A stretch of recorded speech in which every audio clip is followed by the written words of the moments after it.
Ladies and gentlemen, there's an eclipse happening right now, so I'm going to stare at the sun for a minute, but then we're going to talk about diagnosing a failed transmission oil pump on a 62 TE Chrysler transmission. So here's a 2016 Dodge Grand Caravan, and it's making this noise.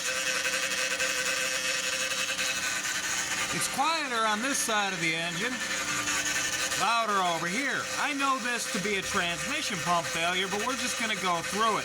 So first I pulled the serpentine belt off to make sure that noise wasn't coming from the power steering pump, and it's not. Now that we know the noise isn't coming from the power steering pump, we need to check the transmission fluid. Your transmission pump, like the power steering pump, is a hydraulic pump. When a hydraulic pump sucks in air, the turbulence mixes the air with the fluid very thoroughly into these micro bubbles that are then squeezed out by the hydraulic pump with an audible tone that can really only be described as a micro fart.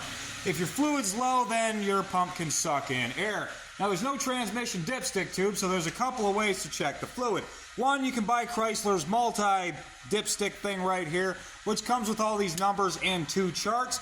You can drain all the fluid out of it and measure the fluid that way, or you can just take the oil dipstick tube out for your engine oil and dip it into the transmission. If it's around the full mark, it's actually safe. You want it to be 2 inches up the dipstick. Check it with the transmission fluid hot and with the engine running. Now you want that guy right down in there, this little bung-looking thing. I know it's not a bung, it's a plug, because in order for that to be a bung hole, it would have to be in the side of a barrel. But you see, there's no dipstick right here, so we grab this Chrysler multi-tool thingy and stuff her down in there.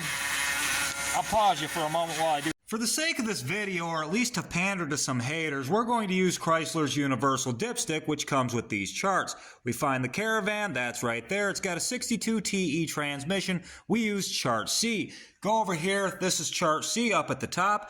These numbers down here are temperatures. These numbers right here are numbers that are on the dipstick. So at 70 degrees, this would be the minimum, this would be the maximum. We're all warmed up, we're at 200 degrees. So our minimum is 40 and our maximum is just above 50 right here at 52.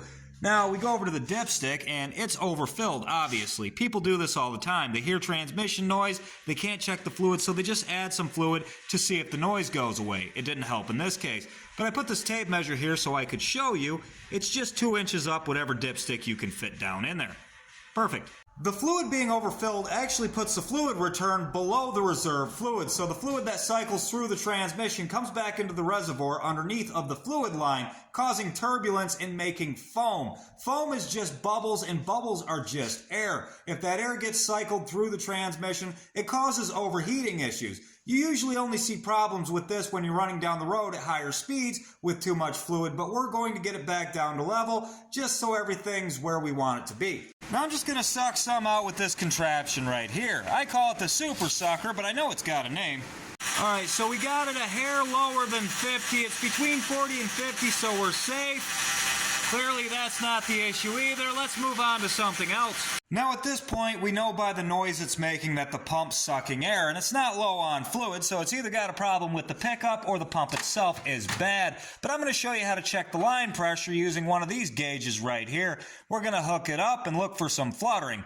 Now, hooking this thing up requires some disassembly, and we want the transmission to be hot when we test it, so I gotta hurry. One day soon, I do hope to get a better camera and a microphone for you guys, and maybe some sort of a contraption I can attach to the hood I put my phone in that swivels around. That way I can show you what I'm doing with both hands. But for now, I'm just going to have to tell you what I'm going to do and show you what it looks like when I'm done. I'm going to take the battery out. I'm going to loosen these two 10mm nuts right there, and I'm going to take this guy out right there. I also made more room by pulling the engine cover off. You just grab a hold of it and pull straight up, and it's out of the way. There's nothing to it. But we can now get to the lines to disconnect this gray one and attach the gauge. The gray one's the fluid out, the black one's the fluid in. It's the top line on the cooler. The black one is the return, and it's the bottom line on the cooler. We're going to remove this gray ring right here, and then there's a wire clip that we need to pry out of there. Let me get a pick.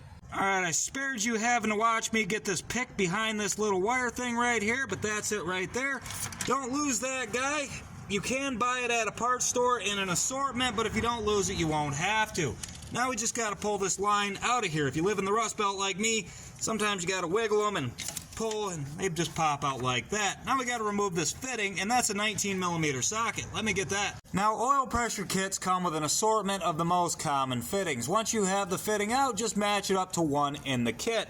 This one was a store brand. It cost $50. This one came from CarQuest. You can get the same thing at any parts store, and it will be around $50. Now we just got to thread this down into where that line came out of. Alright, line's all hooked up, battery's in. I ran the line for the gauge all the way over here so I can see how it acts when I start it, put it in gear, whatnot.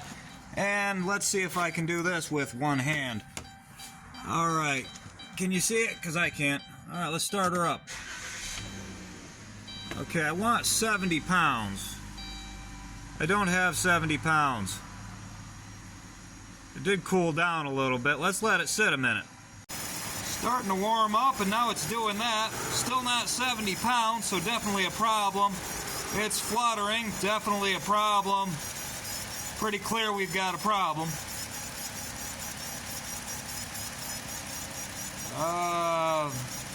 It's sucking air. Let's try putting it in gear and see what it does. Even though, yeah, that's definitely not enough fluid pressure to operate the transmission correctly. If this thing would have kept driving, it would have just burnt the transmission up.